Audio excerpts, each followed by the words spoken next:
আসসালামু আলাইকুম সবাইকে। আপনারা কেমন আছেন? আলহামদুলিল্লাহ আমি অনেক ভালো আছি। আজকে আমার বড় বোন ইলিশের লেজ ভর্তা করছে। এটা বরিশালের একদম অথেন্টিক টেস্টি একটা ইলিশ। এটা খেতে কিন্তু অনেক বেশি মজা ছিল। আমার কিন্তু বরাবরই ইলিশ মাছের লেজ ভর্তা খেতে অনেক পছন্দ। জানি না কার কেমন লাগে, কিন্তু পার্সোনালি আমার কাছে এটা অনেক বেশি ভালো লাগে। আমার ফ্যামিলির সবারই ভালো লাগে।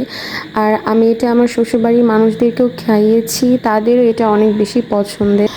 এটার জন্য যেগুলো লাগে সাধারণত, যেহেতু ভর্তাতে সরিষার তেল লাগবে, লবণ লাগবে, পেঁয়াজ লাগবে, ধনিয়ার পাতা, আর এখানে আরেকটা জিনিস অ্যাড করেছে আমার বোন, সেটা হচ্ছে কাঁচামরিচ। কাঁচামরিচের একটা আলাদা একটা অ্যারোমা রয়েছে, যেটা খেতে অনেক বেশি মজা লাগে যখন কাঁচামরিচের এই ফ্লেভারটা আসে। আসলে এটার টেস্ট আমার মনে হয় কয়েক গুণ বেড়ে যায়।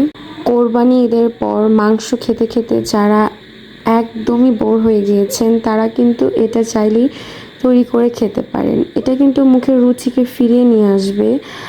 আর আপনি এক প্লেটের জায়গায় 1.5 প্লেট 2 প্লেট ভাত অনায়াসে খেয়ে ফেলবেন। আপনাদের সাথে গল্প করতে করতে আমাদের বাটাটাও হয়ে গিয়েছে। এখন আমি এটাতে ভাত খাবো। আমি সাথে কিছু শুকনো মরিচ নিয়ে নিয়েছি। আর হ্যাঁ, এটা খেতে মাশাআল্লাহ অনেক মজার। আপনারা কিন্তু একবার ট্রাই করে আমাকে জানাবেন। আজকের মতন এখানেই বিদায় নিচ্ছি। আপনারা সবাই আমাদের চ্যানেলটিকে সাবস্ক্রাইব করবেন, লাইক দিবেন এবং শেয়ার করতে একদমই ভুলবেন না। আল্লাহ হাফেজ।